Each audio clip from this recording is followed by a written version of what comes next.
ശ്രീമദ് ഭാഗവതത്തിലെ 1-ാം അധ്യായത്തിൽ 18-ാമത്തെ വരികളാണ്. ഗൗർഭൂത്വസ്രമുഖീ കിന്നാക്രന്ദതി കരുണം വിഭോ ഉപസ്ഥിതാന്തികേ തസ്മൈ വ്യസനം സ്വമവോചതാം.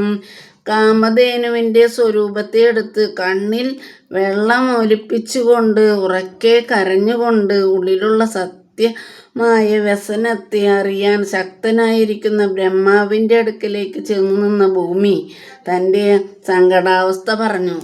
കാമധേനുവിനെ എടുത്തു കൊണ്ടുപോകാൻ കാരണം എന്താണെന്ന് വെച്ചാൽ, കാമധേനുവാണ് എല്ലാവർക്കും നെയ്യ്, തൈര്, പാല്, പിന്നെ യാഗസാധനങ്ങൾ എല്ലാം കൊടുക്കുന്നത്.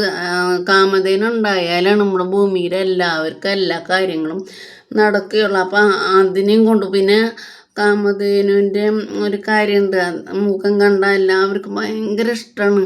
അപ്പം ബ്രഹ്മാവ് താൻ പറയുന്നത് സത്യം തന്നെയാണെന്ന് മനസ്സിലാക്കണമെന്ന് വിചാരിച്ചു കൊണ്ടാണ് ഭൂമിദേവി കരഞ്ഞുകൊണ്ട് അങ്ങനെ പോവാണ്.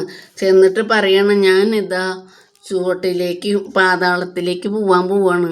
എന്നെ ഇപ്പം അവർ തല്ലി വീഴ്ത്താൻ പോവുകയാണ്. കാരണം എന്താണ്, അസുരന്മാർ എന്നെ ദുഷ്ടത്തരം ചെയ്തുകൊണ്ട് ഞാൻ ഇതാ അസുരഭാവം സഹിക്കാൻ വയ്യാതെ ഞാൻ പാതാളത്തിൽ ചെന്ന് വീഴുവാനിരിക്കുന്നു. അങ്ങ് എൻ്റെ ഭാരത്തെ തീർക്കണമേ എന്ന് കരഞ്ഞുകൊണ്ട് പ്രാർത്ഥിച്ച് ഭൂമിദേവി എന്നിട്ട് പറയാ ബ്രഹ്മാവിൻ്റെ അടുത്ത് ചെല്ലാണ്. ബ്രഹ്മാവ് പിന്നെ ഒരു കാര്യമുണ്ട്, എന്ത് കാര്യം കേൾക്കാൻ നല്ല ക്ഷമയോടുകൂടി കേൾക്കും. ഭൂമിദേവിക്ക് തോറ്റു. ഈ ആൾക്കാരെ കൊണ്ട് നല്ല രാജാക്കന്മാരൊക്കെ എന്തുണ്ടായി, ദുഷ്ടന്മാരായി മാറിയപ്പോൾ ഭൂമിദേവിക്ക് നിൽക്കാൻ പറ്റാണ്ടായി, സഹിക്കാൻ പറ്റാണ്ടായി. അപ്പോഴാണ് ബ്രഹ്മാവിൻ്റെ അടുത്തേക്ക് നമ്മൾ ചെല്ലുന്നത്. അതും എങ്ങനെ പോയി, കാമധേനുവിനെ കൈപ്പിടിച്ച്. കാമധേനു കണ്ട നല്ല ഭംഗിയല്ലേ, അതിനെ കാണുമ്പോൾ തന്നെ നമുക്ക് അത്ര ഐശ്വര്യമാണ്.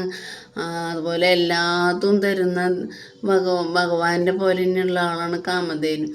അങ്ങനെ ചെന്നു. എല്ലാവരും ഈ കഥ കേട്ട് എല്ലാവരും സബ്സ്ക്രൈബ് ചെയ്യുക, ഷെയർ ചെയ്യുക. എൻ്റെ പേര് അനിത ശങ്കരനാരായണൻ.